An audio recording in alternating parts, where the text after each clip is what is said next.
దేవుని మహాపరిశుద్ధ నామానికి మహిమ కలుగునుగాక. కూడి వచ్చిన మీ అందరికీ ప్రభువైన యేసు క్రీస్తు నామమున వందనాలు తెలియజేస్తున్నాను. అందరిని చూస్తున్నాను, అందరూ వందనాలు చెప్తున్నారా లేదా అని. దేవునికి స్తోత్రం, హల్లెలూయా. ప్రారంభం నుంచే కొంతమంది ఎలా ఉంటారంటే ఆవిడే చెప్పుకొని ఆమె వెళ్ళిపోద్ది, మనం స్థిరంగా సియోను పట్టణం వలె కదలకుండా ఉందాం అనుకుంటారు. అందరికీ వందనాలండి. అందరు ఇక్కడే ఉన్నారా? పరిశుద్ధాత్మ దేవుడు మనతో మాట్లాడును గాక. మరొకసారి మీ ముందు నిలబడడానికి దేవుడిచ్చిన మహాకృపను బట్టి దేవాతి దేవునికి వందనాలు చెల్లిస్తున్నాను.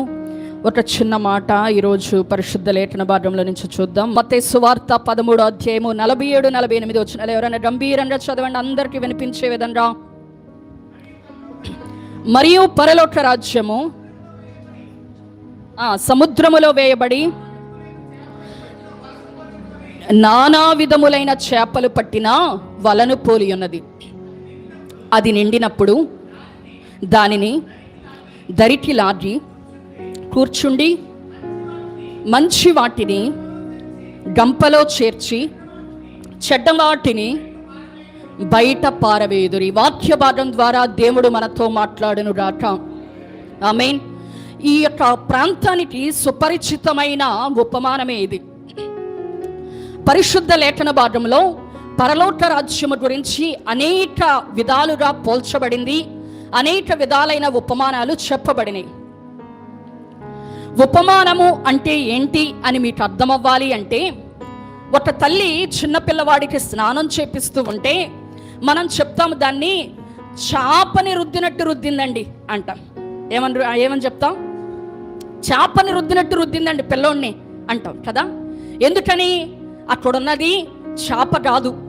ఆ భావము అర్థమవ్వాలని, ఆ డెప్త్ జనాలకి తెలియాలని, అంటే ఎలాగ గట్టిగా రుద్ది స్నానం చేయించిందో తల్లి తెలియాలి అని ఏం చెప్తారంటే చాపను రుద్దినట్టు రుద్దిందండి అంటారు. అంటే అక్కడ చాపేమీ లేదు, కానీ ఆ పిల్లవాడిని దేనితో పోలుస్తున్నాం? మనం చాపతో పోలుస్తున్నాం. ఎందుకని అంటే ఎలాగ చేపించింది, ఎంత గట్టిగా రుద్దింది, ఎలాగా నలుగు పెట్టింది అనే ఒక తీవ్రత అర్థమవడం కోసం ఒక పోలిక పోల్చి మనం మాట్లాడుకుంటూ ఉంటాం. అలాగే పరిశుద్ధ లేఖన భాగంలో కూడా యేసు ప్రభువారు పరలోక రాజ్యము గురించి వర్ణిస్తూ ఆయన ఒక ఉపమానము చెప్తా ఉన్నారు. ఈ యొక్క మనకు తెలిసి ఎన్ని లోకాలు ఉన్నాయంటారు? 3 లోకాలు ఉన్నాయి. ఒకటి భూలోకం, 2 పరలోకం, 3వది మీరెవరు మౌన వ్రతమా చెప్పండి, పాతాళ లోకం లేదా నరకం. ఈ భూమి మీద ఉన్నప్పుడే మనము పాతాళానికి వెళ్ళాలా లేదా పరలోకానికి వెళ్ళాలా నిర్ణయించుకోవాలి. నిర్ణయించబడేది ఎక్కడా? ఈ భూలోకంలో ఉన్నప్పుడే. ఈ భూలోకంలో బ్రతికినంత కాలమే మనం ఎటు దారిలో వెళ్ళాలి, పరలోకానికి వెళ్ళాలా లేదా పాతాళ లోకానికి నరకానికి వెళ్ళాలా అని నిర్ణయించబడే స్థలం ఏదండి? ఈ భూలోకంలో ఉండగానే మనము చేసే భక్తిని బట్టి, మనము చేసే మంచి కార్యాలను బట్టి మనం ఎటు వెళ్ళాలనేది నిర్ణయించబడింది. అయితే యేసు ప్రభు వారు ఆ పరలోకము గురించి వర్ణిస్తూ పరలోక రాజ్యము ఎలా ఉండిద్దంటే సముద్రములో వలవేయబడి నానా విధములైన చేపలతో నింపబడిన వలని పోలి ఉన్నది అని చెప్తున్నాడు. ఎలా ఉందంటండి? సముద్రములో నానా విధములైన చేపలతో నింపబడిన వలను పోలి ఉంది. చూడండి, సముద్రంలోకి తీసుకెళ్ళి ఒక వలని వేశారంట. అది నానా విధములైన చేపలతో నింపబడిపోయింది. ఆ వలని ఒడ్డుకు లాగి అతను కూర్చుండి ఆ యొక్క మంచి చేపలన్నిటినీ ఏరి ఏం చేస్తాడంట? గంపలోకి వేసుకొని ఏవైతే మంచివి కాదో చెడ్డవో వాటిని ఏం చేసేస్తారంట? పారవేస్తారు. దీనికి పరలోక రాజ్యానికి ఏంటండి సంబంధం అని మనం చూస్తే ఇక్కడ 4 మాటలు రాయబడినాయి. ఒకటి సముద్రము, 2వది ఏంటిదంట? నానా విధములైన చేపలు, 3వది వల, 4వది గంప. ఈ సముద్రము దేనిని సూచిస్తుంది అంటే ఈ నీటితో నిండిన సముద్రము పాపముతో నిండిన ఈ లోకానికి సాదృశ్యంగా ఉంది. ఈ నానా విధములైన చేపలు దేనికి సాదృశ్యంగా ఉన్నాయంటే అనేక విధాలైన ప్రజలకి, మనుష్యులకి సాదృశ్యంగా ఉంది. మరి ఈ వల దేనికి సాదృశ్యం ఉందంటే ఇది సంఘానికి సాదృశ్యంగా ఉంది. మరి ఈ యొక్క గంప దేనికి సాదృశ్యంగా ఉంది అంటే అది పరలోక రాజ్యానికి సాదృశ్యంగా ఉంది. దేవునికి స్తోత్రం, హల్లెలూయా. చూడండి, ఈ యొక్క పాపముతో నిండి ఉన్న లోకములో అనేక రకాలైన మనుష్యులు ఉన్నారు, అనేక తెగల వారు ఉన్నారు, అనేక భాషలు మాట్లాడే వాళ్ళు ఉన్నారు, అనేక విభిన్నమైన మనస్తత్వాలు కలిగిన వాళ్ళు ఉన్నారు. కానీ ఈ యొక్క పాపముతో విచ్చలవిడిగా స్వేచ్ఛగా తిరుగుతున్న ఈ లోకములో ఉన్న మనుష్యుడు పరలోక రాజ్యాన్ని చేరాలి అంటే సంఘము అనే వలలో చేర్చబడాలంట. దేవునికి స్తోత్రం, హల్లెలూయా. అందుకనే ఇప్పుడు ప్రజెంట్ యూట్యూబ్లో చూస్తే ఒక మాట విరివిగా ప్రచారం చేయబడుతుంది. ఏంటి ఆ మాట అంటే, వీళ్ళు వల వేస్తున్నారండి దశమ భాగాల కోసం. దేనికోసం వల వేస్తున్నారంట? వీళ్ళు వల వేస్తున్నారండి దశమ భాగాల కోసం అండి. వీళ్ళు ఆకర్షించేస్తున్నారు, వీళ్ళు పట్టుకుంటున్నారు, వీళ్ళు ఏదో కానుకల కోసం, దశమ భాగాల కోసం వీళ్ళు వల వేస్తున్నారు. లేదు లేదు, చూడండి, ఒక వ్యక్తి వల వేయడం ఎప్పుడైనా చూసారా? ఎంతమంది చూసారు? చెయ్యొద్దండి. వల వేయడం ఎంతమంది చూశారు? అసలు తెలియదే మీకు? ఇటేపు అసలు చేపల రొయ్యలు తక్కువ అని మా విజయవాడలో చెప్పుకుంటా ఉంటారు కదా. చేపల రొయ్యలు అసలు చూసుంటారు మీరు కదా. ఏమండి, వల వేసేటప్పుడు మన శక్తి అంతా ఉపయోగించి ఏం చేయాలి? విసురుగా వల వేయాలి, అవునా? ఆ యొక్క వలంట చేపలతో నిండిపోయినప్పుడు చిటికేసేస్తే బయటకు వచ్చేసిద్దా? మరేం చేయాలి? బలమంతా ఉపయోగించి శక్తంతటితో దాన్ని బయటికి లాగాలి. బయటికి లాగేటప్పుడు ఈ యొక్క వలనే చింపేద్దామని చూసే చేపలుంటాయి. కొన్నేమో పదునుగా ఉండే చేపలుండి అవి గుచ్చుకుపోయి గీరుకుపోయి గాయాలైపోయి రక్తాలు గారిపోతూ ఉంటాయి. కొన్నేమో ఎలా అయినా ఇక్కడ ఉండకూడదు, తప్పించుకోవాలని ప్రయత్నం చేసే ఉంటాయి. చూడండి, యేసు ప్రభు వారు మాకేమిచ్చారంటే ఆయన స్వరక్తమిచ్చి సంపాదించుకున్న సంఘాన్ని మా చేతికి అప్పగించారు. ఏమని చెప్పారంటే ఆయన, ఇదిగో నిన్ను మనుషులను పట్టు జాలరిగా నేను చేస్తాను. మాకేమని పని అప్పగించాడంటే, నువ్వు ఈ లోకములో విచ్చలవిడిగా స్వేచ్ఛగా తిరుగులాడుతున్న ప్రజల్ని సంఘము అనే వలలో నీవు చేర్చాలి అని. ఆ వల వేసి మా బలమంతా ఉపయోగించి, మా ఆరోగ్యమంతా ఉపయోగించి, మా ఆయుష్నంతా పోసి ఆ వలని వేసి బయటికి లాగుదాం అనుకునేటప్పుడు కొన్ని భయంకరమైన మాటలు గాయాలు చేసేస్తూ ఉంటాయి. ఓ పక్కన గాయాలైపోయి రక్తాలు గారిపోతూ ఉంటాయి. ఆయనకేంటండి, ఆయన పరిస్థితి బాగానే ఉంది. వాళ్ళకేంటండి బాగా సంపాదించేశారు, వాళ్ళకేంటండి తెల్లని వస్త్రాలు వేసుకున్నారు. ఇలా భయంకరమైన మాటలు వచ్చి పడతా ఉంటాయి. నేను ఇక్కడికి వచ్చి సేవలో చాలా చాలా రకాలైన శ్రమలని దేవుడు నా జీవితంలో అనుమతించాడు. ఒక్కొక్క మెట్టు ఎక్కుకుంటూ ఆత్మీయతలో నడుచుకుంటూ వెళ్తాను. ఇక్కడికి వచ్చాను అనమాట. వస్తే బిడ్డలు ఉన్నారు కదా, ఇద్దరు, జాన్ వెస్లీ గారు, మనీషా గారు, ఇద్దరు కూడా 3 సార్లు దినమునకు 3 సార్లు ప్రార్థన చేస్తూ ఉన్నారు. ప్రార్థన చేస్తా జాన్ వెస్లీ గారు ప్రార్థన చేస్తా ఏమని ప్రార్థన చేస్తున్నాడంటే, నా మనసు కొంచెం కదిలించబడింది. అయ్యా, మరి నిజంగా నిన్ను విడిచిపెట్టి వెళ్ళలేం మేము, మాకు ఇంకా ఆధారం ఏమీ లేదు, నీవే దిక్కు.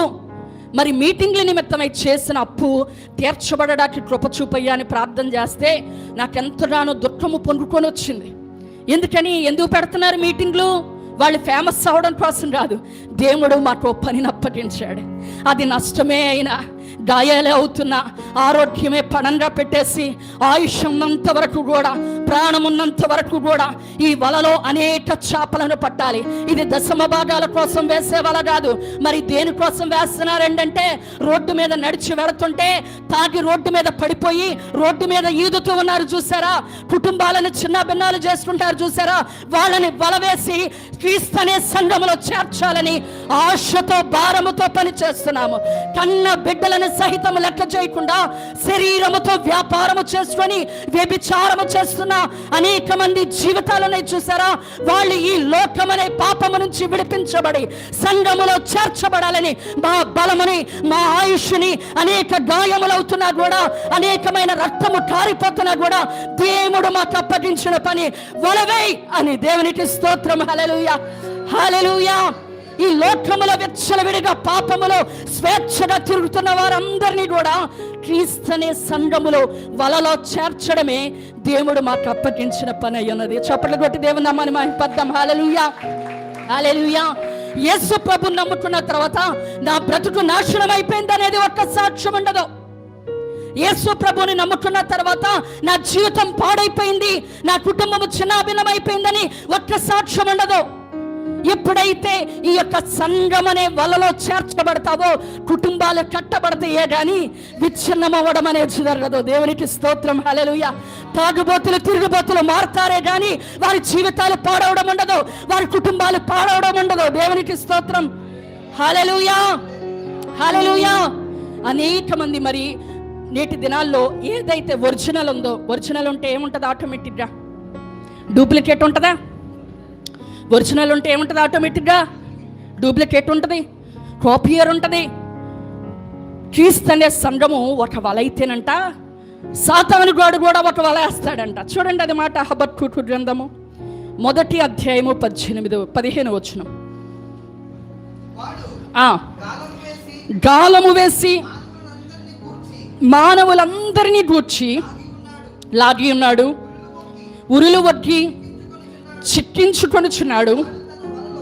వాడు తన వలలో వారిని కూర్చుకొని సంతోషపడి గంతులు వేయుచున్నాడు. చూడండి, సాతానుగాడు కూడా యేసు ప్రభు వారు గర్జించు కొదమ సింహం అయితే, యోధా గోత్రపు సింహం అయితే, ఈ సాతానుగాడు ఏంటి? వాడు కూడా సింహము వలె గర్జిస్తూ ఉంటాడంట. అర్థమైందా? వాడు కాపీయరే, అంతా కూడా మన దగ్గర కాపీ కొడతా ఉంటాడనమాట. అర్థమైందా? యేసు ప్రభు వారి సింహం వలె ఉన్నారు కదా, నేను కూడా సింహమే అంటాడు. వాడు అక్కడ ఏమని రాయబడి ఉండిద్దంటే పరిశుద్ధ లేఖన భాగంలో గర్జించు సింహము అనట్లేదు, గర్జించు సింహము వలె అంట. ఆ రూపాన్ని ధరించుకున్నట్టు నాటకం ఆడతాడు, మనల్ని మాయ చేయడానికి ట్రై చేస్తాడు. వాడు ఏం చేస్తాడంట? గాలముతో ప్రజలను గుచ్చి, ఇక గాలము గుచ్చుకుంటే వలలో ఉన్న చేపైన ఒకవేళ జారిపోయిద్దేమో కానీ గాలానికి గుచ్చుకున్న చేప విడిపించబడడానికి అవకాశమే ఉండదు. అది ఎంత నొప్పిగా ఉన్నా, రక్తం రారుతా ఉన్నా ఇక అసలు దాని నుంచి బయటికి వెళ్ళలేరు. అందుకనే ఈ పాపములో చిక్కుబడిన మనుష్యుడు దాని నుంచి బయటకు రావాలంటే రాలేడు. ఏమండి, లివర్ అంతా పాడైపోయింది అన్నారండి. అయ్యో అవునయ్యా, ఇట తాగితే డాక్టరు ఇట నువ్వు నా దగ్గరికి రావద్దని గట్టిగా చెప్పాడండి. అయ్యో అవునయ్యా, మహా అయితే 4 రోజులు బ్రతుకుతావని చెప్పాడండి. అయ్యయ్యో ఎంత పని జరిగింది, పిల్లలిద్దరికి పెళ్లి కూడా చేయలేదు, నువ్వు లివర్ పాడైపోయిందన్నారా, ఇంకా డాక్టర్ రావద్దన్నారా, మరి ఎక్కడైనా మంచిగా ఉండయ్యా అంటే అలాగేనండి మంచిగా ఉంటానండి అని సాయంత్రానికి వెళ్ళిపోతాడు మళ్ళీ యథావిధిగా. అర్థమవుతుందా?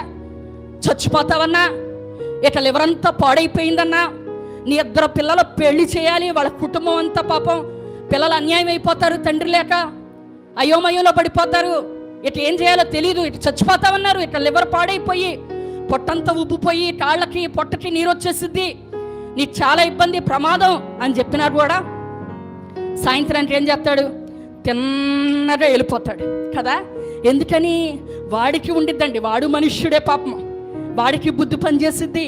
వాడు అనుకుంటాడు నేను చచ్చిపోతాను కాబట్టి నేను మారాలి, నేను బ్రతకాలంటే కొంచెమన్నా ఉన్నన్ని రోజులైనా ఇబ్బంది పడకుండా ఉండాలంటే, నలుగురిని ఇబ్బంది పెట్టకుండా ఉండాలంటే నేను కొంచెం ఇంకా మానేసేయాలి అనుకుంటాడు పాపం. కానీ ఎక్కడ చిక్కుబడున్నాడంట? సాతానుగాడి వలలో చిక్కుబడున్నాడు. వాడంట గాలముతో గుచ్చి అక్కడ కూర్చోబెడతాడు. అర్థమవుతుందా? గాలముతో కూర్చోబెడతాడు కాబట్టి వాడు పాపం విడిపించుకోవాలని ఏమవలేడు, విడిపించబడలేడు. మానేయాలనుకుంటారు చాలామంది. నేటి జనరేషన్లో కూడా మనం గమనిస్తే, అన్నం తిన్నావా అంటే అదే ప్రేమ అనుకొని, అబ్బా నన్ను తిన్నావా అని అడిగాడు, ఇంకెవరో అడగడు, తిన్నావా అని అడిగాడు, భోంచేసావా లేదని అడిగాడు, ఇంకా అదే ప్రేమ అనుకొని వాడు ఎంత టార్చర్ పెట్టినా, ఎంత ఇబ్బంది పెట్టినా బయటికి రాలేరు. ఎంత టార్చర్ పడుతున్నావు, మరి పెళ్లి చేసుకుంటే ఇంకెంత టార్చర్ ఉండిద్ది, ఎంకెంత నరకం అనుభవిస్తావు ఇలాంటి వ్యక్తిని పెళ్లి చేసుకుంటే. ఒక్క భోంచేసావా అని అడిగితేనే అది ప్రేమ అనుకుంటున్నావా? అందులో నుంచి ఎందుకు బయటికి రాలేకపోతున్నావు అంటే మర్చిపోదాం అనుకుంటున్నాను కనుక నా వల్ల కావట్లేదు, విడిచిపెడదాం అనుకుంటున్నాను కనుక అది నా వల్ల కావట్లా, నేను ట్రై చేస్తున్నాను. కానీ నా వల్ల కావట్లా. సాతానుగాడు ఏం చేస్తాడంట, గాలముతో గుచ్చి వాడి వలలో బంధిస్తాడంట. సాతానుగాడి వలలో అలా ఉంటాయి అన్నమాట. దాని నుంచి విడిపించబడాలంటే విడిపించబడలేరు. కానీ ఎటువంటి బంధకాన్నైనా తెంచివేయగలిగింది నజరేయుడైన యేసు రక్తము మాత్రమే. ఎటువంటి ఉరులనైనా విడిపించగలిగింది నజరేయుడైన యేసు ప్రభువారి రక్తము మాత్రమే. ఈ వాక్యాన్ని వెంటనే నీ జీవితంలో ఎటువంటి విడిపించబడలేని పరిస్థితుల్లో నీవున్నా, నా యేసయ్య రక్తము చిందించింది నీ బంధకములను తెంచివేయడం కొరకే, నేను విడిపించడం కొరకే. సాతాను వలలో ఉన్న అనేకులు ఈ మధ్యాహ్న సమయంలో నజరేయుడైన యేసు నామములో విడిపించబడుదురుగాక. క్రీస్తనే సంఘములో, క్రీస్తనే వలలో చేర్చబడుదురుగాక. దేవునికి స్తోత్రం. హల్లెలూయా, హల్లెలూయా. సాతానుగాడి యొక్క వలలో చిక్కుబడితే బయటకు రాలేరు. ఆ యొక్క నిత్య నరకాగ్నికి వెళ్ళిపోవడమే. కానీ ఎటువంటి బంధకములలో ఉన్న వ్యక్తి అయినా ఒక్కసారి చెయ్యెత్తి యేసయ్యా నన్ను విడిపించు అని నీవు అనగలిగితే, నోరు తెరిచి, యేసు రక్తము ఎటువంటి బంధకాలనైనా తెంచివేయగలిగింది, ఎటువంటి శత్రువు కోరల నుంచి అయినా విడిపించగలిగింది. ఆ వలని తెంచివేయగలిగిన కెపాసిటీ ఒకే ఒక్క దానికి ఉంది. దేనికండి చెప్పండి అందరు కూడా, దేనికి ఉందంట? ఆ బంధకాలను తెంచగలిగిన శక్తి సామర్థ్యం దేనికుంది? యేసు రక్తమునకు మాత్రమే. చప్పట్లు కొట్టి దేవుని నామాన్ని మహిమపరచు. హల్లెలూయా. ఆ బంధకముల నుంచి, ఆ సాతాను వలల నుంచి విడిపించబడిన వాళ్ళు మాత్రం హుషారుగా దేవునికి స్తోత్రాలు చెల్లించండి. హల్లెలూయా, హల్లెలూయా. ఈరోజు సంఘము అనే వలలో మనం ఉన్నాం. దేవునికి స్తోత్రం. హల్లెలూయా, హల్లెలూయా, హల్లెలూయా. ఏం చేయాలి? సంఘం అనే వలలో ఉన్న మనము అనేక మంది మరి సాతాను వలలో ఉన్నవారు విడిపించబడేటట్లుగా మనం ప్రార్థన చేయాలి. నీ పక్కన ఉన్న వారి షేకండి ఇచ్చి చెప్పండి ఒక్కసారి, సంఘం అనే వలలో నీవు ఉండాలని చెప్పండి. అప్పుడే పరలోక రాజ్యం వెళ్తావని చెప్పండి. చెప్పారా గట్టిగా? దేవునికి స్తోత్రం. హల్లెలూయా. పరలోక రాజ్యం ఎలా ఉందంటండి, సముద్రములో వల వేయబడి నానా విధములైన చేపలతో నిండిన వలను పోలి ఉన్నది. ఈ యొక్క సముద్రము లోకానికి సాదృశ్యంగా ఉంటే, ఈ యొక్క నానా విధములైన చేపలు నానా విధములైన మనుషులకు సాదృశ్యంగా ఉంటే, ఈ వల యేసు ప్రభు వారి రక్తముతో కొనబడిన సంఘానికి సాదృశ్యంగా ఉంది. నువ్వు పరలోక రాజ్యానికి వెళ్ళాలి అంటే క్రీస్తు ఆయన రక్తమిచ్చి సంపాదించుకున్న సంఘములో నీవు చేర్చబడితేనే పరలోక రాజ్యములో నీవు ఉంటావు. దేవునికి స్తోత్రం. హల్లెలూయా. ఈ యొక్క వల నిండిన తర్వాత ఏం చేస్తాడంటండి, ఒడ్డుకు లాగి, చదవండి ఆ మాట చదవండి. కాదమ్మా, మత్తయి సువార్త 13:48. అది నిండినప్పుడు దాన్ని దరికి లాగి కూర్చుండి మంచి వాటిని గంపలలో చేర్చి చెడ్డ వాటిని బయట పారవేయుదురు. దేవునికి స్తోత్రం. హల్లెలూయా. ఏం చేస్తారంటండి, వల నిండిపోయినప్పుడు ఒడ్డుకి దాన్ని తీసుకొచ్చి మంచి చేపలన్నిటినీ కూర్చొని చక్కగా తీరిగ్గా మంచి చేపలన్నిటినీ గంపలో వేసి చెడ్డవాటిని ఏం చేసేస్తాడంట, బయటకు పారవేస్తాడు. అంటే ఈ వాక్యం ద్వారా మనకి ఏమర్థమవుతుందంటే, సంఘానికి వచ్చే ప్రతి ఒక్కరు కూడా మంచివారు. యేసు ప్రభు వారికి ఎంతమంది శిష్యులు ఉన్నారంట? 12 మంది. 12 మంది కూడా ఒకడున్నాడంట చెడ్డవాడు. అర్థమవుతుందా?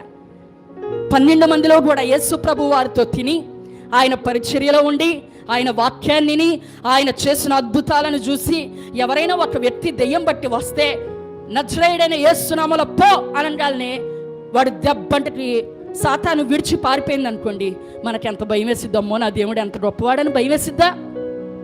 వీడు కళ్ళతో చూశాడు గుడ్డివారు చూపు పొందడం, కళ్ళతో చూశాడు మూగవారు మాట్లాడడం, కళ్ళతో చూశాడు పక్షవాయు గలవారు లేపబడడం, కళ్ళతో చూశాడు చనిపోయిన వారు తిరిగి లేపబడడం. అయినా కూడా యేసు ప్రభు వారిని అమ్మి వేసిన చెడ్డవాడెవడు? యోధా ఇస్కరియోతు. ఈరోజు సంఘములో చేర్చబడిన వాళ్ళలో కూడా అందరూ పరలోక రాజ్యానికి వెళ్ళిపోరంట. వలలో ఉన్న వారందరూ కూడా పరలోక రాజ్యానికి గంపలోకి వెళ్ళిపోరంట. మరి ఎవరు వెళ్తారంట? మంచివారు మాత్రమే గంపలో చేర్చబడతారు, చెడ్డవారు ఏమైపోతారు? బయట పారవేయబడతారు. మరి ఎవరు ఈ మంచివారు? మంచివారుగా మనం ఉండాలంటే, మంచి చేపలుగా మనం ఉండాలంటే మనకుండవలసిన అర్హత ఏంటి? ఎలా ఉంటే మంచివారు అనిపించుకుంటాం? చూడండి, ఆ మాట చదువుదాం. అవును, అహిమయస్సు నాకు తోచుచున్నది, వాడు మంచివాడు. దేవునికి స్తోత్రం, హల్లెలూయా. చూడండి, దావీదు కాలంలో మోపైన యుద్ధం జరిగింది. మోపైన యుద్ధం జరిగిన తర్వాత ఒక వ్యక్తి పరుగున వస్తున్నాడంట. ఒక వ్యక్తి పరుగున వస్తున్నాడు. దూరం నుంచి చూసిన ఒక వ్యక్తి చెప్తున్నాడు, అతను వేగంగా పరిగెత్తుకుంటూ వస్తున్నాడు. అతన్ని చూస్తూ ఉంటే ఎలా ఉన్నాడంటే సాదోకు కుమారుడైన అహీమయస్సులాగా ఉన్నాడు. అంటే దావీదు అంటాడు ఆ మాటకి, అతడు మంచివాడు కాబట్టి అతడు శుభవర్తమానమే చెప్పును అని. దేవునికి స్తోత్రం, హల్లెలూయా. ఏమండి, మంచివారు ఏం చేయాలంటండి? శుభవర్తమానము మాత్రమే చెప్తారంట. అతను మనం గమనించినట్లయితే యుద్ధం మోపుగా జరిగింది. రాజా, నీ శత్రువుల మీద దేవుడు నీకు విజయాన్ని ఇచ్చాడు, శత్రువులు ఓడిపోయారు, దేవుడు నీకు న్యాయం తీర్చాడు అని చెప్పాడే కానీ నీ కుమారుడైన అబ్షాలోం చనిపోయాడని మాత్రం చెప్పలే. అక్కడ చూస్తే 17వ వచనంలోనే ఏమైందంటే ఆ అబ్షాలోముకి సమాధి కార్యక్రమం కూడా అయిపోయింది. కానీ ఆ మాట మాత్రం, అంటే దుర్మాటలు మాత్రం, చెడ్డ మాటలు మాత్రం చెప్పలేదు, కానీ శుభవర్తమానము మంచి మాటలు మాత్రం మోసుకొని వచ్చాడు. కాబట్టి అతను ఎలాంటి వాడంట? మంచివాడు. దేవునికి స్తోత్రం, హల్లెలూయా. యేసు ప్రభు వారు మన యొక్క మాటలని లక్ష్యముంచువాడంట. ఇద్దరు మాట్లాడుకుంటుంటే ఏమవుతుందంట? ఆయన దూతలు చెవియొడ్డి ఆలకిస్తారంట. చాలామంది ఏం చేస్తారంటే మంచి మాటలు పలకరు. ఈ వచ్చిన సాదోకు కుమారుడైన అహీమయస్సుకి ఏం తెలుసంటే, నీ కుమారుడైన అబ్షాలోం చనిపోయాడన్న సంగతి తెలుసు, కానీ ఆ విషయం చెప్పలేదు. అందుకే దావీదు అంటున్నాడు, అతను శుభవర్తమానమే తెలియచేస్తాడు, ఎందుకంటే అతను మంచివాడు అని చెప్తున్నాడు. అయ్యా, నీ కుమారుడు చనిపోయాడు అని చెప్పలేదండి. మరేం చెప్తున్నాడు? నీకు దేవుడు జయాన్ని ఇచ్చాడు అని మాత్రమే చెప్తున్నాడు. అంటే ఆ విషయం కూడా తెలుసు తనకి, కానీ ఏం చెప్తున్నాడు? మంచి మాత్రమే మాట్లాడుతున్నాడు, శుభవర్తమానము మాత్రమే మాట్లాడుతున్నాడు. చూడండి, మోషే దినాల్లో కూడా దేవుడు వాగ్దానం చేసిన ఆ వాగ్దాన భూమిని వేగు చూడ్డానికి ఎంతమందిని పంపించాడు దైవజనుడు? హుషారుగా చెప్పండి అమ్మా, ఎంతమందిని? 12 మందిని పంపించాడు. అందులో 2 మాత్రమే మంచి మాటలు చెప్పారంట. ఈ 10 మంది ఏం చేశారు? చెడ్డ వార్తలు మోసుకొచ్చారంట. ఈ 10 మంది మాత్రం ఏం చేస్తున్నారు? అమ్మో, వాళ్ళు అసలు ఎంతో ఆజానుభావులు, వాళ్ళు బలవంతులు, వాళ్ళ దృష్టికి మేము మిడతల్లాగా ఉన్నాం, మా దృష్టికి కూడా మేము అలాగే ఉన్నాం, నిశ్చయముగా వాళ్ళని జయించలేము, మనము ఈ యొక్క నేలలోనే చచ్చిపోతామిట, వాళ్ళ చేతుల్లో చావు ఖాయము అని చెప్పారు. కానీ 2 మాత్రం ఏం చెప్పారంటే, వాళ్ళు కూడా ఆ ఆజానుభావులను చూశారు, ఆ బలవంతుల్ని చూశారు, వీళ్ళకు కూడా జ్ఞానం ఉంది, కానీ వీళ్ళు చెప్తారు నిశ్చయముగా దేవుడు మనకి జయాన్ని ఇస్తాడు అని మాత్రమే చెప్తారు. దేవునికి స్తోత్రం, హల్లెలూయా. మంచివారు ఏం చేస్తారంటండి? ఏమండి? శుభవర్తమానం మాత్రమే, మంచి మాటలు మాత్రమే మాట్లాడతారు. కొంతమంది ఏం చేస్తారంటే, ఇక్కడ దేవుని మందిరానికి వస్తారు, ఎన్నో అద్భుతాలు దేవుడు చేస్తూ ఉంటాడు, మారని మీ భర్తలకి, మారని మీ పిల్లలకి, అబ్బా ఈరోజు పాస్టర్ గారు ప్రార్థన చేస్తే అసలు ఒక ఆమెకు భలే అద్భుతం జరిగింది, పిల్లలు లేరంట, దేవుడు పాస్టర్ గారు ప్రార్థన చేస్తే పిల్లలు ఇచ్చారు అని చెప్పరు, వెళ్ళి సైలెంట్గా తినేసి పడుకుంటారు. అర్థమవుతుందా? పాస్టర్ గారు ఎప్పుడైనా పొరపాటున మరి కానుకలు గురించి ఏమన్నా వర్తమానం చెప్తే, ఈరోజు పాస్టర్ గారు కానుకల గురించి వర్తమానం చెప్పారు అని చెప్తుంది. ఉట్టప్పుడు చెప్పదు. అర్థమైందా? ఆయన ఏమంటాడంటే, పాస్టర్లందరూ కానుకల గురించే చెప్తారు, వాళ్ళ డబ్బుల కోసమే, అందుకే నేను మందిరానికి రాను అని ఏం చేస్తారు వాళ్ళు? వాళ్ళ దొరికిందే ఛాన్స్ అని నీ మాటను బట్టి వాళ్ళు ఏం చేస్తారు? పాస్టర్ గారి గురించి నెగిటివ్గా చెప్పేవాళ్ళు ఉంటారు. కొంతమంది దేవుని మందిరానికి వస్తారే కానీ వాళ్ళు చెడ్డ మాటలు మాత్రమే ప్రచారం చేస్తారు. కానీ గంపలో చేర్చబడాలంటే, మంచి వారిగా ఉండాలంటే ఏం చేయాలంట? మంచి మాటలు మాత్రమే మాట్లాడాలి. ఈ 10 మంది కూడా చెప్పింది నిజమే, వాస్తవమే. వారు చెప్పింది అబద్ధమేమి కాదు. వాళ్ళు ఉన్నది ఆజానుభావులు, వాళ్ళని జయించడం కష్టమే. అయినప్పటికీ కూడా వాళ్ళు చెప్పిన మాటను బట్టి ఏమైపోయారంట? విన్న ప్రజలందరిలో ఒక్కరు కూడా వాగ్దాన భూమిలో ప్రవేశించలేదు. విన్న వారందరూ కూడా ఎడారిలో ఇసుక దెబ్బలుగా మారిపోయారు. అన్ని లక్షల మంది చనిపోవడానికి కారణం వీళ్ళు మోసుకొచ్చిన, ఈ 10 మంది మోసుకొచ్చిన ఆ చెడ్డ మాటను బట్టి ఏమైపోయారంట? వీరెవ్వరూ వాగ్దాన భూమిలో చేరలేదు. వీరెవ్వరూ కూడా ఆ యొక్క కనాను భూమికి చేరలేదు. అదే ఈ 2 మాత్రం చెప్పారు. వాళ్ళు ఆజానుభావులు అయినప్పటికీ మన దేవుడు మనకు జయాన్ని ఇస్తాడని మంచి మాటలు చెప్పారు. కాబట్టి ఈ 2 మాత్రం వాగ్దాన భూమిలో ప్రవేశించేటట్లు దేవుని చేశాడు. దేవునికి స్తోత్రం, హల్లెలూయా. పరలోక రాజ్యానికి నువ్వు చేరాలంటే, ఒక మంచి విశ్వాసిగా సంఘములో కొనసాగాలంటే, ఆ గంపలో నువ్వు చేర్చబడాలంటే ఏం చేయాలండి? మంచి మాటలు మాత్రమే మాట్లాడుదువుగాక. హల్లెలూయా. చెడ్డ మాటలు మాట్లాడి అనేక మందిని మరణానికి నెట్టేసేవారుగా ఉండకూడదు. ఏమండి, ఆ సంఘంలో అండి ఇట్లా అండి అట్లా అండి వెళ్ళి అరుగుల మీద కూర్చొని చెప్తారు. దేవుడు ఎంత ప్రేమమయుడండి, ఎంత అద్భుతాలు చేస్తాడండి, చచ్చేదాన్ని నన్ను బ్రతికించాడండి దేవుడు, ఈరోజు ఇలాగ ఉన్నానంటే యేసయ్య కృపేనండి. ఆ మాటలు మాట్లాడు, నీకు ఆశీర్వాదం ఉంటుంది. నేను తీసుకెళ్ళి దేవుడు వాగ్దాన భూమిలో కూర్చోబెడతాడు. ఎవరు ఏమైపోయినా కూడా కాలేబు నిశ్చయముగా ఆయన ఎముకల్లో సత్తు తగ్గదని చెప్పాడు దేవుడు. దేవునికి స్తోత్రం, హల్లెలూయా. నువ్వు ఆ మంచి మాట మాట్లాడితే అది నీ ఎముకలకి సత్తునిస్తుంది, నీకు ఆరోగ్యం వస్తుంది, ఆ వాగ్దాన భూమిలో నువ్వు చేర్చబడతావు. కానీ చెడ్డ మాటలు బలికితే నీవు నశించిపోవడమే కాకుండా ఏమవుతావంటే ఆ బయట పారవేయబడతావంతే. చెడ్డ మాటలు మాట్లాడితే ఏమవుతారు? ఆ గంపలో చేర్చబడరు, పరలోక రాజ్యంలో చేర్చబడరు. చెడ్డ మాటలు చెప్పడం వల్ల, నీ మాట వల్ల అనేకులు నశించిపోతారు, మరణానికి వెళ్ళిపోతారు, ఇసుక దెబ్బలుగా మారిపోతారు. అనేక మంది వాగ్దాన భూమిని కోల్పోవడానికి ఒకవేళ నీ మాట కారణమవుతుందేమో. నీ మాటని ఏం చేయాలి? జాగ్రత్తగా మాట్లాడాలి. మరి ఏం రావాలి? దేవుని మహిమపరచే మాటలే మాట్లాడుదువుగాక. చాలామంది నేను గమనించాను, చాలామంది స్త్రీలను, మా ఆయన మారడండి, ప్రార్థన చేయండి పాస్టర్ గారు, అసలు ఆయన మారట్లేదండి, ఆయన కూడా సన్నిధికి రావాలని మళ్ళీ నాకు వాక్యం చెప్తారు. ఏమనంటే, మరి యెహోషువ చెప్పాడు కదండి, నేను నా ఇంటి వారిని యెహోవాను సేవించదమని, మేము కూడా మా ఇంటిలో 10 దేవుడి మందిరంలో ఉండాలని ప్రార్థన చేయండి అండి అని చెప్తారు. ఇంటికి వెళ్ళి ఏం చెప్తారు? ఈరోజు మరి మాంసం కూర వండారు కానీ నా దాకా రాలేదు, నాకు వేయలేదు, ఈరోజు నాకు మొక్కలు సరిగ్గా వేయలేదు, ఆయన అట్ట చేశాడు, నన్ను చూసి నా మొహం చూసి పాస్టర్ గారు వందనాలు చెప్పకుండా లోపలికి వెళ్ళిపోయింది. ఇట్లాంటి మాటలు చెప్తారు వెళ్ళి భర్తలతో. ఆయన ఏమంటాడంటే, అందుకే ఆ మందిరానికి వెళ్ళొద్దంటుంది నిన్ను అంటాడు. అర్థమైందా?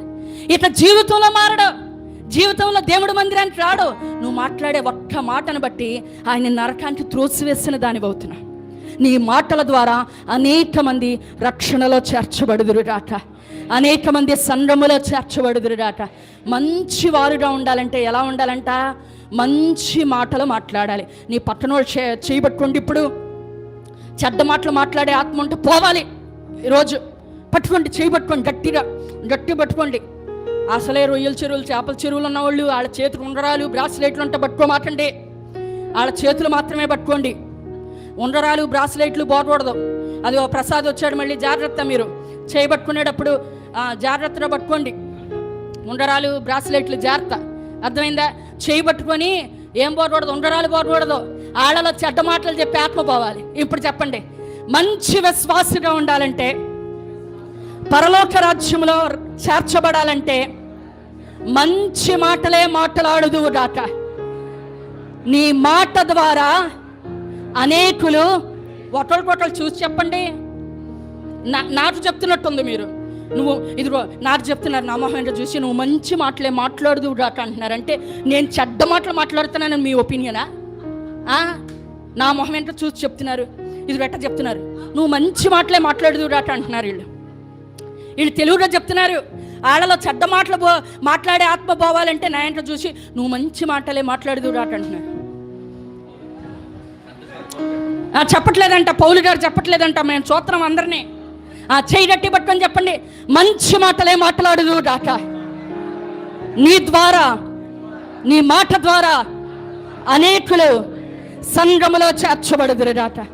చప్పట్లు కొట్టి దేవుని నామాన్ని మహింపరచు. హల్లెలూయా, హల్లెలూయా. ఈ రోజు నుంచి మంచి విశ్వాసిగా నీవు ఉండాలంటే, ఆ గంపనే పరలోక రాజ్యములో చేర్చబడాలంటే మంచి వారు ఏం చేస్తారంటండి? మంచి మాటలే మాట్లాడతారు. నువ్వు పనికి వెళ్తావా? నీ బంధువులు నీ దగ్గరకు వస్తారా? నువ్వు రోడ్డు మీదకి వెళ్ళి ముచ్చట్లు చెప్తావా?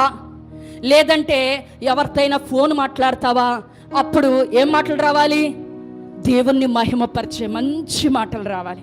అబ్బా, ఎంత శక్తిమంతుడండి దేవుడు, అసలు ఎలాంటి గొప్ప కార్యం చేశాడు, ఎంత అద్భుత కార్యం జరిగింది.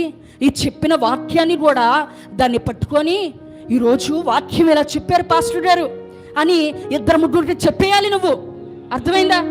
అది ఒక డ్యూటీలా పెట్టుకొని ఏం చేయాలి?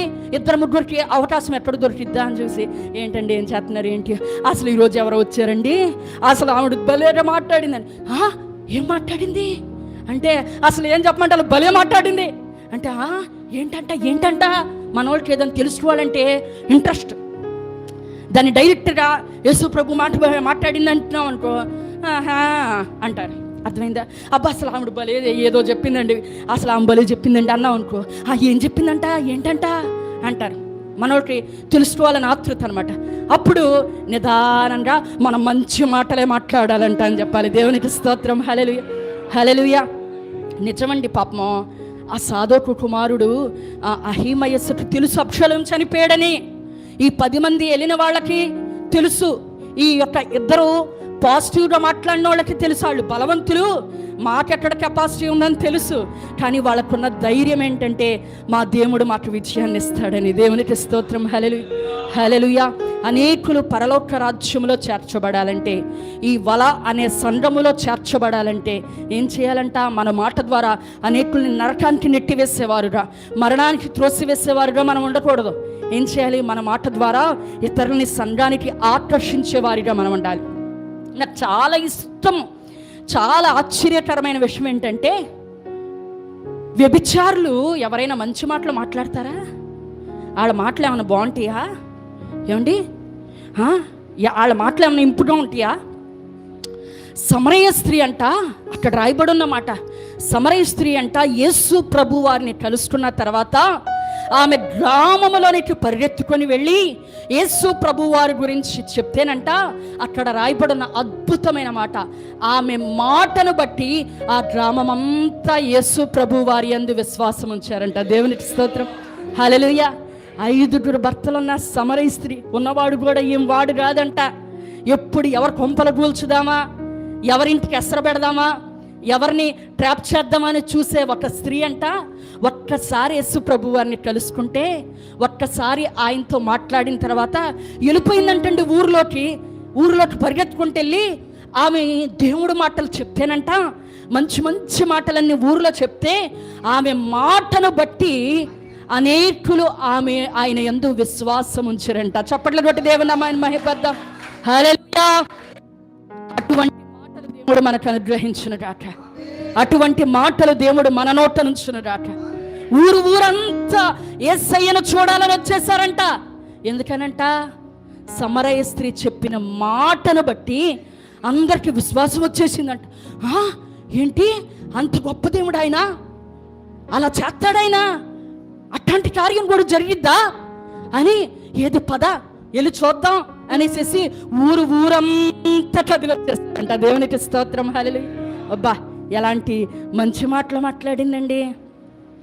ఇప్పుడు దాకా పాడైన జీవితం, ఇప్పుడు దాకా కుటుంబాలను చీల్చిన జీవితం, ఇప్పుడు దాకా అనేకుల నాశనాన్ని కోరుకున్న జీవితం, ఒక్కసారి యేసయ్యని కలుసుకొని ఊరిలోకి వెళ్ళి చెప్తేనే అందరూ విశ్వాసం ఉంచితే, ఈరోజు నీవు అనేక సంవత్సరాలుగా యేసయ్యని కలుసుకుంటూనే ఉన్నావు కదా. నువ్వెళ్ళి ఎప్పుడైనా చెప్పావా దేవుడు మాట? నీ మాటను బట్టి అనేకులకు విశ్వాసం ఎందుకు రావట్లేదు? దేవుడు సమరయ స్త్రీని నోట నుంచిన మాట నీ నోటన ఉంచునుగాక.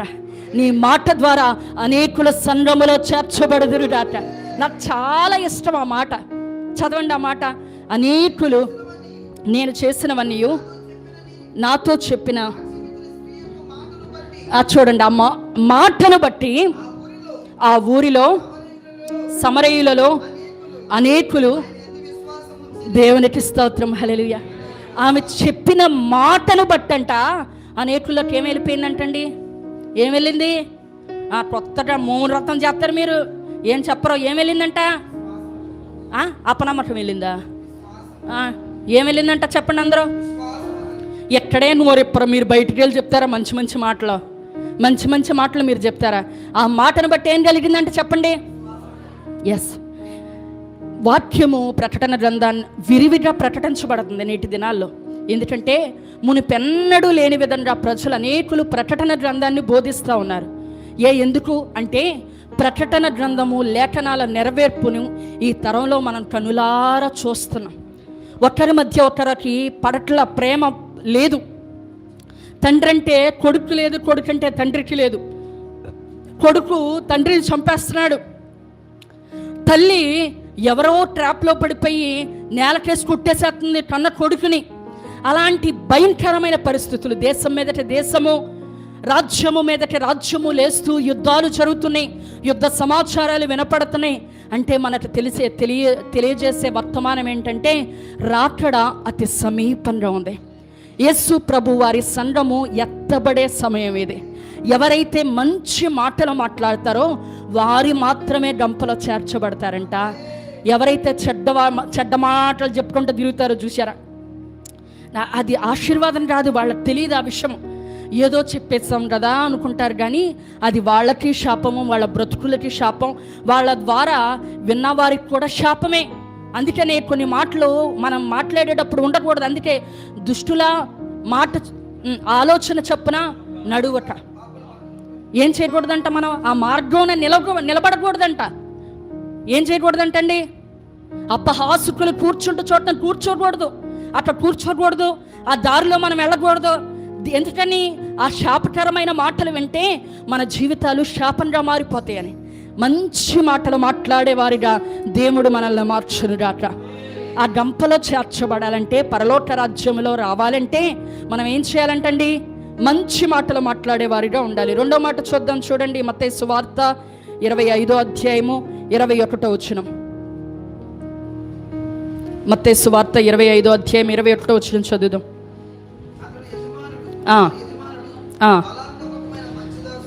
బలా నమ్మకమైన మంచి దాసుడా, నీవు కొంచెములో నమ్మకంగా ఉంటే. రెండో మాట ఏంటంటే, మొట్టమొదటి మాట మంచివారుగా ఉండాలి అంటే, ఆ గంపలో చేర్చబడాలి అంటే ఏం చేయాలంట మనం? చెప్పండి అందరు నాకు వినపడేటట్టు. బయటికి వెళ్ళి చెప్తారు, లేదా ఇక్కడ చెప్పండి అమ్మ తల్లు. అమ్మో మీ దండం పెడతా చెప్పండి అమ్మో, మీ శేషల వాళ్ళకి దండం చెప్పండి అమ్మ. చెప్పండి ఏం చేయాలంట? వినపడతలేదు, వినపడతలా. ఏం మనుషులండి మీరు అసలు, ఎంత గొంతు దించుకొని అడుగుతుంది. మంచి మాటలు, మంచి మాటలు, మంచి మాటలు మంచిగా పలకరు మీరు. చెప్పండి అందరూ హుషారుగా. ఏం చేయాలంట? అబ్బా ముచ్చటగా ఉంది. ఇంకోసారి చెప్పండి, ఇంకోసారి హుషారుగా చెప్పండి. దేవునికి స్తోత్రం, హల్లెలూయా. ఆ మాటలు మాట్లాడుతుంటే మన హృదయాల్లో క్రియ జరిగిద్ది. అందుకే ఉచ్చరించమని చెప్తాను. ఇక్కడ అనేక మంది దేవదూతల సంచారం చేస్తూ ఉంటారు ఆయన సన్నిధిలో. అర్థమవుతుందా? ఆ దేవదూతలు ఏమంటే అంటే ఆమెన్ అంటే అంట. దేవునికి స్తోత్రం, హల్లెలూయా. మంచి మాటలు అనగానే నీ హృదయంలో అది ఫలించేసిద్ది, స్థిరపరచబడిపోయింది. చెప్పండి ఏం చేయాలి? మంచివారు ఉండాలంటే మంచి మాటలు మాట్లాడాలి. చెప్పండి అందరు కూడా. ఇక నుంచి ఏం చేయాలి? బయటికి వెళ్ళామంటే పాస్టర్ గారు పట్టుకున్న చీర చూసావా, వేసుకున్న బట్టలు చూసావా? పాస్టర్ గారు ఏంటో ఈ మధ్య లావైనట్టున్నారు, భోజనాల్లో ఉప్పు తక్కువైనట్టుంది కదా ఈరోజు, ఏంటో అంత టేస్ట్ రాలా సాంబారు. ఈయన మాట్లాడాల్సింది, ఈయన ఏం చెప్పాలి? అవి తెలుసు మనకి, అవన్నీ తెలుసు మనకి, కానీ అవి మాట్లాడకూడదు. అర్థమైందా?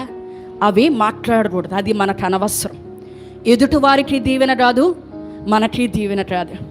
కాబట్టి మంచి మాటలే మాట్లాడుదుముగాక. రెండో మాట ఏంటంట?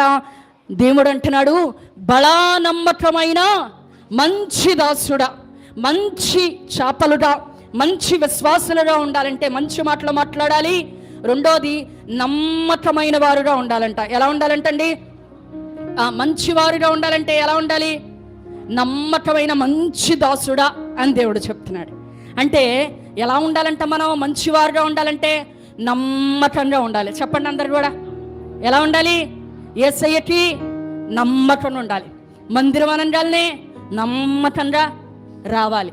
అర్థమైందా? దేవుని మందిరానికి నమ్మకంగా వచ్చేయాలి. దేవునికి ఇవ్వడంలో ఎలా ఉండాలి? నమ్మకంగా ఉండాలి. మనకి కొంచెం ఆలోచన తెలియదు. ఏంటంటే ఆశీర్వదించబడాలి అంటే గనక మనకు అనిపిస్తూ ఉండిద్ది, దేవుడు ఇప్పుడు మన జీతం 1200 రూపాయలు అనుకోండి. 1200 రూపాయలు అయితే దేవుడు సడన్గా నీకు 10,000 చేసేస్తానన్నాడు అనుకోండి, సంతోషమా ఇబ్బందా? సంతోషమేనా? 10,000 ఉందనుకోండి మన జీతం, 30,000 చేసేస్తానన్నాడు అనుకోండి దేవుడు, సంతోషమా ఇబ్బందా? నా రాబడి 10,000 ఉందండి, సడన్గా 30,000 పెరిగిపోయింది అనుకోండి, సంతోషం వేసిద్దా, బాధ వేసిద్దా? కానీ మనకు ఆ విషయం తెలియదు. ఏంటంటే నేను ఇంటర్మీడియట్ అయిపోయిన తర్వాత, నా యొక్క ఇంటర్మీడియట్ అయిపోయిన వెంటనే చాలా సేవలో కష్టపడుతున్నాం. ఎంతో కానుకలు వచ్చేది కాదు. 9 రూపాయలు, 10 రూపాయలు అలా వచ్చేయి కానుకలు. ఒక 2 రూపాయలు పచ్చడి కొనుక్కొచ్చుకొని కొట్లో ఒక 1 కిలో బియ్యం తెచ్చుకొని వండుకొని తినేవాళ్ళం. రాత్రిపూట పెట్టేవాళ్ళం ఆరాధన. ఆ ఆరాధన పెట్టే సమయానికి కొట్లన్నీ మూసేసేవాళ్ళు. ఇంటికి వచ్చేసరికి కడుపు నిండా మంచినీళ్ళు తాగి పడుకునేవాళ్ళం. 10 రూపాయలు వస్తే ఒక చిన్న టీవీఎస్ లాంటిది, లోనా లాంటిది ఉండేది. అర్థమైందా? పాస్టర్ గారిని వెనకాల ఎక్కించుకొని, నన్ను ముందు తొట్టు ఉంటుంది కదా, తొట్టు ఉంటుంది తెలుసా లోనాకి, ఆ తొట్టులో కూర్చోబెట్టుకొని నన్ను వెళ్ళేవాడు పాస్టర్ గారు. ఆ 9 రూపాయలు 10 రూపాయలు పెట్రోల్ కొట్టించుకొని బుయ్యి అని వెళ్ళిపోయేవాడు. వచ్చేటప్పుడు ఆ 9 రూపాయలు 10 రూపాయలు పెట్రోల్ అయిపోయేది. అర్థమైందా? అక్కడ ఏం వచ్చేది కాదు. కానుకల గురించి చెప్పాలంటే, అమ్మో వీళ్ళు డబ్బుల కోసం అడుగుతున్నారని అనుకుంటారు, దేవుడి దగ్గరికి రారని చెప్పేవాళ్ళు కాదు. అయితే వచ్చేటప్పుడు ఏం చేసేవాళ్ళంటే, పాస్టర్ గారిని ఎక్కించుకొని ముందు తొట్లో నిద్రపోతూ ఉండేదాన్ని. నేను నిద్రపోతున్నా, నన్ను ఎక్కించుకొని ఓ చేత్తో మరి హ్యాండిల్ పట్టుకొని ఓ చెయ్యి పైకెత్తి, యేసయ్యా ఈ బండి ఎక్కడ ఆడకుండా వెళ్ళిపోవాలి, స్తోత్రం స్తోత్రం స్తోత్రం అనుకుంటే తెచ్చేసేవాడు. అర్థమవుతుందా? అట్లా తీసుకొచ్చేసేవాడు. కష్టంగా ఉంది, ఇంటద్ది కట్టుకోవడానికి లేవు, తినడానికి ఉండేవి కాదు. అలాగ నోరు తెరుచుకొని కనిపెట్టుకొని ఉంటే రోడ్డంకి వెళ్ళేవాళ్ళు ఎవరన్నా దేవుడు ప్రార్థన చేసుకుంటే ఎవరో ఒక 5 రూపాయలు, ఎవరో ఒక 2 రూపాయలు అలా తీసుకొచ్చేస్తే అప్పటికప్పుడు ఆవురు అంటే వెళ్ళి కొట్లోకి వెళ్ళి ఆ యొక్క 1 కిలో బియ్యం తెచ్చుకొని, మరి టమాటాలు ట్రే తీసుకొచ్చిన తర్వాత నలిగిపోయిన కాయలు ఉంటాయి కదా, అవన్నీ పక్కన పడేసేవాళ్ళు. నలిగిపోయిన చితికిపోయిన టమాటాలన్నీ కూడాను అవన్నీ 10 రూపాయలు ఇచ్చి వాటిని కొనుక్కొని చక్కగా పచ్చడి చేసుకొని ఆవురు అంటే ఆటల మీద ఆ టమాటా పచ్చడి వేసుకుంది అంటే ఎంత రుచిగా ఉండేదో. అట్లా సేవ కొనసాగుతూ ఉంటుంటే ఇంటర్మీడియట్ అయిన తర్వాత దేవుడు చెప్పాడు, నువ్వెంత చదవద్దు అని. సరేనని ఒక చిన్న ఉద్యోగంలో జాయిన్ అయ్యాను. బట్టల షాపులో బిల్లులు రాయడం అనమాట. ఎంత ఇస్తారండి జీతం అంటే 1200 ఇస్తామన్నారు. అందరు సట్టడేనండి. ఎంత ఇస్తామన్నారు? మీరు లెక్కలు చెప్పాలి. నాకు లెక్కల్లో సున్నా, అసలే నాకు లెక్కలు రావు. అర్థమైందా? 1200 ఇస్తానన్నారు. 1200 ఇస్తానన్నారు. మా ఇంటి అంతే ఎంత అనుకుంటున్నారు? 200.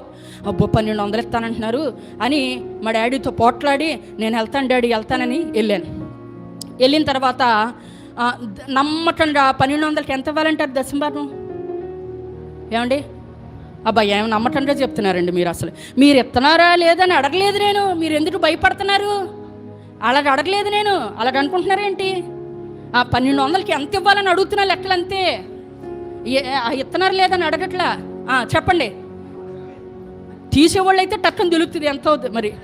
అర్థమైందా? ఎంత 1200కి ఎంత ఇవ్వాలండి? చెప్పట్లేదు మీరు. ఎలాగున్నారంటే మీరు తేలుకుట్టిన దొంగల్లాగా ఉన్నారు. అర్థమైందా? దొంగతనానికి వచ్చాకంట తేలు కుట్టేసిందంట. ఆడు అరవలేడు, బిగబట్టుకొని ఉండాలి. అర్థమైందా? చెప్పండి ఎంత ఇవ్వాలి 1200కి? మా డాడీ 250 రూపాయలు ఇచ్చేవాడు.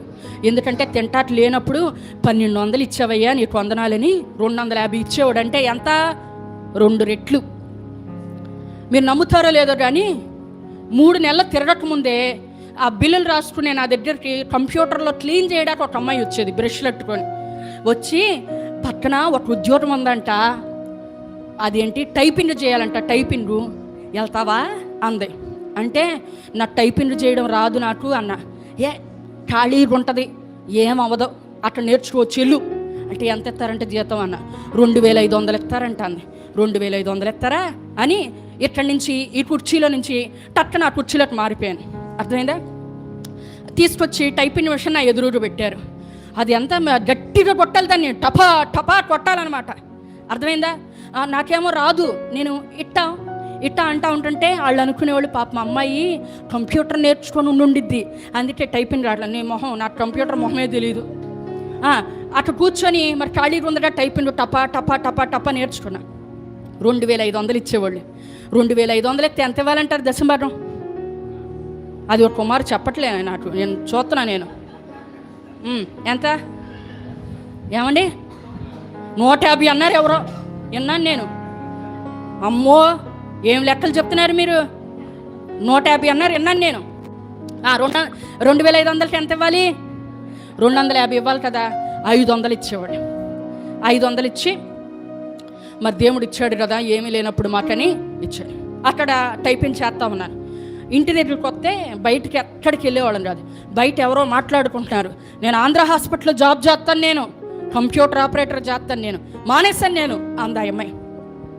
ఇంట్లో కూర్చున్న దాన్ని బయటికి వెళ్ళిపోయి, అమ్మ నువ్వు కంప్యూటర్ ఆపరేటర్గా మానేస్తానన్నావు కదా, నన్ను ఏమైనా జాయిన్ చేస్తావా అందులో అని అడిగాను. అడిగితే వెళ్ళు ఏమవుదో చేర్చుకుంటారు అంది. మీరు నమ్ముతారో లేదో, కంప్యూటర్ ఎప్పుడు అట్ట చూడలేదు నేను. కంప్యూటర్ మొహం కూడా నాకు తెలియదు. వెళ్ళిపోయాను నేను. ఇంటర్వ్యూ చేస్తాకి వాళ్ళు కూర్చున్నారు, అందరూ వరుసని కూర్చొని ఇదేంటిది అన్నారు. వాళ్ళే అడుక్కుంటారు, వాళ్ళే పోతారని మీట్లో కూర్చున్నా నేను కూడా. నాకేం సంబంధం, నాకేం తెలుసు, వాళ్ళే అడుక్కుంటారు వాళ్ళే పోతారు అనుకుని అలాగే కూర్చున్నాను. అమ్మ ఇది ఎలా టైప్ చేయాలో తెలుసా ఈ లెటర్ నీకు అని అడిగారు. అలాగే చూస్తున్నాను నేను కూడా, మీరందరూ ఎట్ట చూస్తున్నారు అట్ట చూస్తున్నాను. ఈ అమ్మాయికి అన్నీ తెలుసు, కానీ సిగ్గుపడుతుంది ఈ అమ్మాయి. మనం ఎట్ట రాదు కానీ మనం అలాగే వెళ్ళి రౌండ్స్ చేసి వచ్చేద్దామని ఈ లెటర్ తీసుకొచ్చి నా చేతిలో పెట్టి, ఇది టైప్ చేసేయమ్మా నువ్వు, మేము అలాగే వెళ్ళొస్తామని వాళ్ళు అలా వెళ్ళిపోయారు. నాకు తెలిస్తేనే కదా మరి నేను టైప్ చేసేది. నా పక్కన ఎవరో అకౌంట్స్ చూసి అతను అన్నయ్య అన్నాడు, తల్లి ఓసారి పక్క తప్పుకో అన్నాడు. అంటే ఆయనకి ఏమైనా పని ఉందేమోనని పక్క తప్పుకునేసరికి టప్ టప్ టప్ టప్ టప్ అనేసి వెళ్ళిపోయి ఆయన కుర్చీలో కూర్చున్నాడు. తెర చొత్త నా లెటర్ టైప్ చేసేసింది. ఇదేంటి, నేను వాళ్ళేమో రౌండ్స్ నుంచి వచ్చేసరికి నా లెటర్ టైప్ చేసింది, నేను ఆ కుర్చీలో కూర్చొని ఉన్నా. చెప్పానా ఈ అమ్మాయికి అన్ని పనులు వచ్చని, నువ్వు అపాయింటెడ్ అనేసి నాకు అపాయింట్మెంట్ లెటర్ ఇచ్చేశారు. 5,000 రూపాయల జీతము. నాకు ఇంత కంగారు ఎత్తిపోయింది. అమ్మో మళ్ళీ ఇవన్నీ ఎట్ట చేయాలి, మరి నాకు రాదు కదా, రేపొద్దున ఉద్యోగంలో జాయిన్ అయ్యేటైనా దొరికిపోతాను కదా. అంటే ఆ పక్కన అన్నయ్య అన్నాడు, నువ్వేం కంగారు పడద్దు, మెడికల్ ఫీల్డ్ అందరికీ కొత్తే, ఆ మందులు ఆ డాక్టర్స్ అవన్నీ కొత్తే, నేర్చుకోవడానికి నీకు 1 నెల రోజులు టైం ఇస్తారు, ఆ నెలలో నీకు అన్నీ వచ్చేస్తాయి అని చెప్పాడు. 5,000 రూపాయలకి దేవుడు నన్ను తీసుకొని వెళ్ళాడు. తీసుకొని వెళ్తే అప్పుడు ఎంత ఇవ్వాలంటారు దశంభాగం? ఏమండి ఇదిగో మీరు లెక్కలు సరిగ్గా చెప్పట్లేదు మీరు. నాకు ఎంత ఇవ్వాలి? 500 ఇవ్వాలి కదా. 1000 రూపాయలు ఇచ్చేవాడు. 1000 రూపాయలు ఇచ్చి సేవకులందరికీ ఇదిగోండి అయ్యా ఇవ్వండి. మరి మేము పాస్టర్లం కదా, మేము ఇవ్వడం ఏంటి? అయినా కూడా ఇవ్వాలి దశంభాగం. దశంభాగం దేవుడు సొమ్ము, దాన్ని దొంగిలించకూడదంట. ఇచ్చేస్తే మనం అనుకుంటాము ఈ 1000 రూపాయలే మరి 1200 నా జీతము, ఏమిస్తాము మేమే గడవని పరిస్థితి అనుకున్నాం అనుకో, 1200లోనే ఉండిపోయేదాన్ని. 3 నెలలకి దేవుడు పెంచుకుంటూ వచ్చేసి లాస్ట్లో నేను ఉద్యోగం రిజైన్ చేసేపాటికి నా జీతం ఎంత తెలుసా? 35,000 రూపాయలు.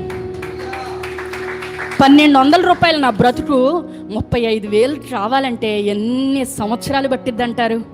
నమ్మకంగా దశంభాగం దేవుడికి ఇస్తే దేవుడు ఆ ప్రతిఫలాన్ని ఉంచుకునే దేవుడు కాదు. ₹1,00,000 దాచుకున్నాను, ఏదో కొంచెం వస్తుంది కదా అని నమ్మకంగా ఒక వ్యక్తికి, మంచి వ్యక్తికి, నమ్మకస్తుడైన వ్యక్తికి ₹2 వడ్డీకి ఇవ్వండి, దేవుని స్తోత్రం.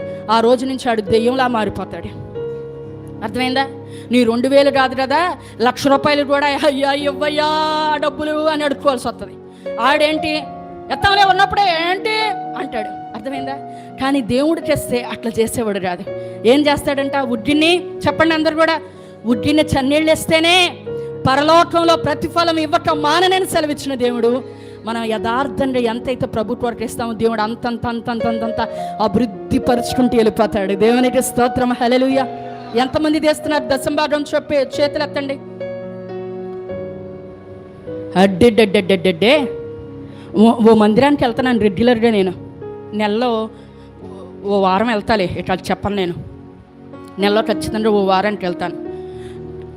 నమ్మకంగా ఎంతమంది బాప్తీసాలు తీసుకున్నారు చేతులు ఎత్తానంటే ఆశ్చర్యం వేసింది నాకు.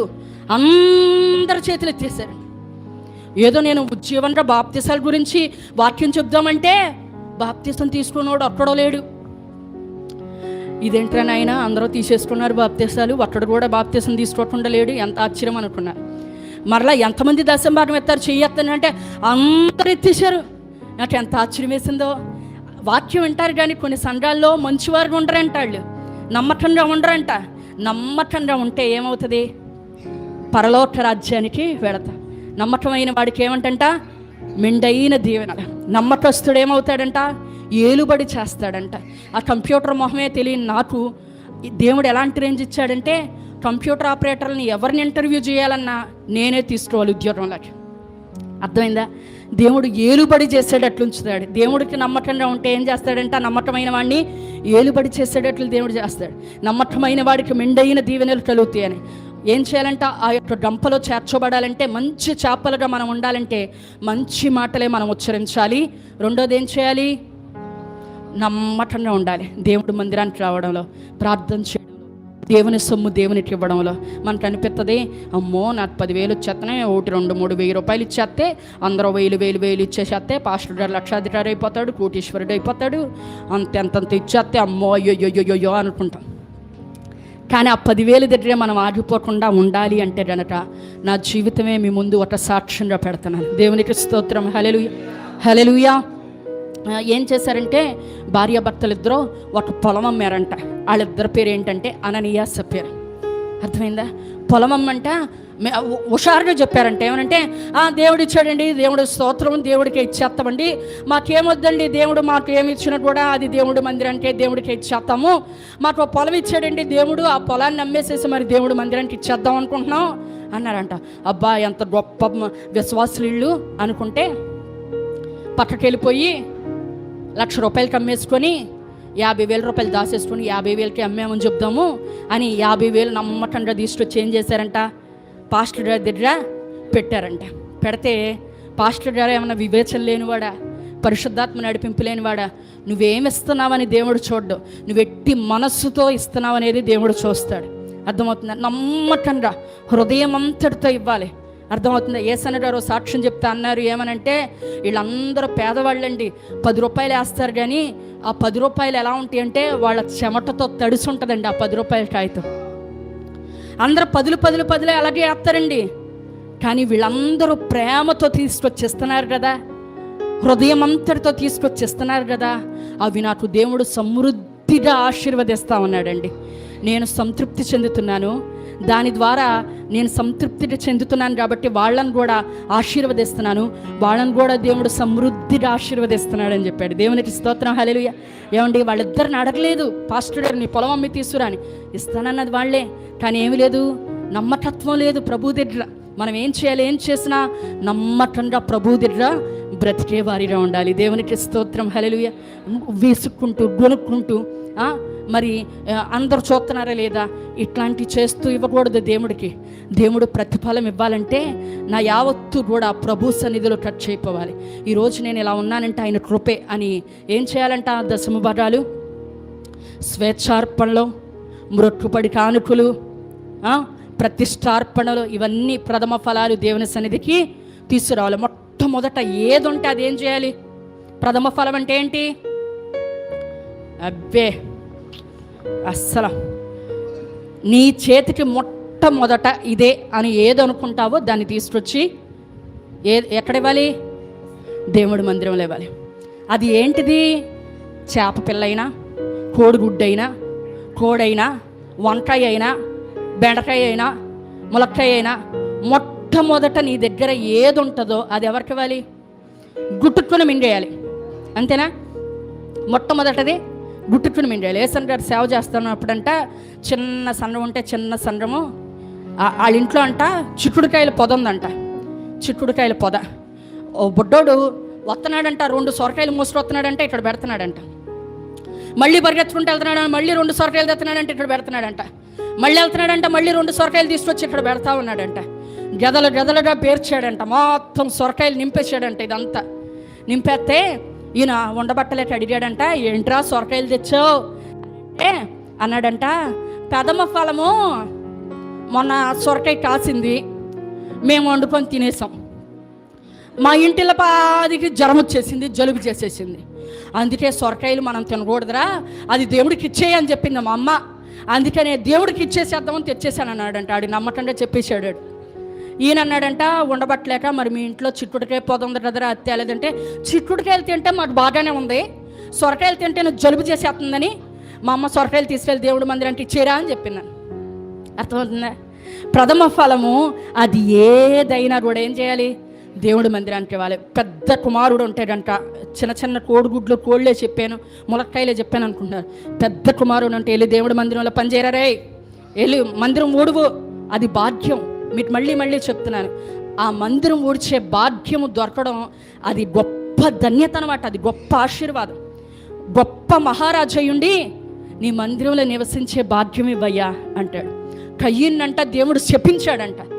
ఏమంటాడంటే, నా దోష శిక్ష నేను భరించలేనంత గొప్పదిగా ఉంది. ఏంటి ఆ దోష శిక్ష అంటే, నీ సన్నిధికి రాకుండా నన్ను వెలివేశావు.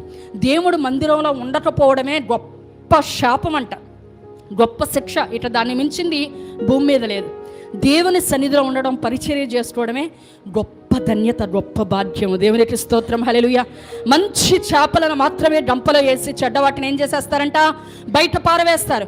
మంచి చేపలుగా, మంచి విశ్వాసులుగా పరలోక రాజ్యములో మనం చేర్చబడాలంటే మంచి మాటలు మాత్రమే మాట్లాడేవారిగా ఉండాలి. రెండోదేంటి? నమ్మకమైన వారిగా ఉండాలి. దేవునికి స్తోత్రం, హల్లెలూయా.